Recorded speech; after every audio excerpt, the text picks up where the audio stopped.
Na aula de hoje vamos estudar Max Weber, um sociólogo um pouco diferente dos outros, pois nele ele dá um pouco de ênfase no indivíduo, né? Não há uma totalidade das ações. É o que nós chamamos de sociologia compreensiva, tá? Antes de começar o vídeo, peço para que você se inscreva no canal para continuar recebendo as videoaulas e também para ajudar no crescimento do canal, ok? Primeira coisa que temos que entender, então, é o que é uma sociologia compreensiva. Uma sociologia compreensiva é nada mais, nada menos do que uma sociologia que busca entender ou compreender os sentidos / motivos de uma ação social. E o que é uma ação social? A definição é muito simples. É toda conduta cujo sentido / motivo da ação social é atribuído subjetivamente pelo indivíduo e que tem como referência e / orientação a ação de outro indivíduo. Ou seja, nós temos o indivíduo, nós temos o sentido / motivo de uma ação que tem como referência a ação de outro indivíduo, tá? Perceba-se que precisa de dois indivíduos para ter uma ação social, ok? E uma relação social, o que é? Para Max Weber, para ter-se uma relação social, é necessário que o sentido ou motivo da ação social seja compartilhado entre eles, tá? É muito importante também saber o que não é uma ação social, pois isso também cai nas questões de provas ou do Enem, tá? Eu já vi caindo isso, tá? Para Max Weber, não são ações sociais as ações reativas ou imitativas, tá? Agora vou dar exemplo de cada um. Uma ação reativa, por exemplo, se você está andando, começa a chover, você pega e abre o seu guarda-chuva, tá? Isso é uma ação reativa, tá? Você teve uma reação quando começou a chover, você pegou e abriu o seu guarda-chuva, tá? Foi uma reação. Para Weber, isso não é uma ação social. Beleza? Uma ação imitativa, o próprio nome já diz, você vai imitar a ação de alguém, tá? Apesar de ter como referência, tá, a ação de outra pessoa, por ser imitativo, não é considerado uma ação social. Então tome cuidado com essa pegadinha. Tudo bem, pessoal? Entendemos o que é uma ação social? Vamos entender agora os 4 tipos de ações sociais que Weber apresenta para a gente, ok? A primeira delas é a ação social afetiva, né? Que é o sentido ou motivo, são afetos, sentimentos e emoções, tá? Segundo tipo, ação social tradicional, o motivo são tradições, hábitos e costumes. Agora presta atenção, tem uma classificação. A ação social afetiva e a ação social tradicional, elas são irracionais, ou seja, elas não são planejadas, ok? Guardem essa informação. Agora, o terceiro tipo de ação social, a ação social com relação a valores, esses podem ser éticos, morais, religiosos ou políticos, elas são racionais, ok, galera? E a quarta e última ação social, a ação social com relação a fins, são racionais, tá? Ou seja, ação social com relação a valores e ação social com relação a fins são racionais, tá? Então, temos 2 ações irracionais e temos 2 ações racionais. Recapitulando para vocês anotarem, tá? Uma breve recapitulação. Anotem com todas as cores, pois essas classificações também caem nas provas e vestibulares, tá? Ação social irracional, ação afetiva e ação tradicional. Ação social racional, ação com relação a valores e ação com relação a fins, tá? Beleza? Compreendendo isso, nós temos o que Max Weber chama de generalização da ação social racional com relação a fins, tá? Que ele fala que quando utiliza muito dessa ação social, você tem uma hipertrofia da racionalidade e uma atrofia dos afetos, sentimentos e tradições que geram um desencantamento do mundo.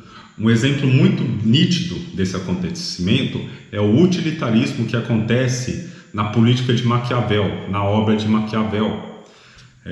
Existe uma aula no canal sobre Maquiavel, se você não estudou ainda, assista ela, tá? Tá muito bacana. O exemplo é muito simples de compreender, tá? A gente percebe o utilitarismo na política de Maquiavel, que é um uso excessivo da ação social com relação a fins, né? Que é basicamente qual que é o fim dela? Alcançar o poder da política para garantir a estabilidade do Estado a qualquer custo, tá? É a famosa frase, os fins justificam o meio. E isso, a qualquer custo, a política vai utilizar os melhores métodos possíveis, sejam eles bons ou maus, ou seja, ela pode se separar da ética, por exemplo, ela pode criar regras e dinâmicas próprias e ela tem autonomia para fazer isso. Ou seja, vai deixar tradições, vai deixar religião de lado, vai deixar afetos de lado, moral de lado e vai se usar da racionalidade para atingir o objetivo da melhor forma possível. A gente vê uma hipertrofia da racionalização aqui. Um exemplo muito claro do desencantamento de mundo que Max Weber fala, certo? O outro tópico muito importante que pode cair na prova é os tipos de dominação que Weber traz também, tá? Existem dois tipos, o primeiro é o poder e a segunda é a dominação. Poder para Weber é a imposição do poder, né?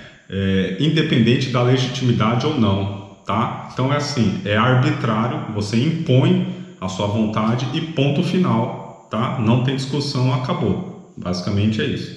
Agora, a dominação é a imposição do poder por meio da legitimidade do dominante à ação do dominado, tá? E aí existem três tipos de dominação. Primeira, a tradicional. Segunda, a carismática.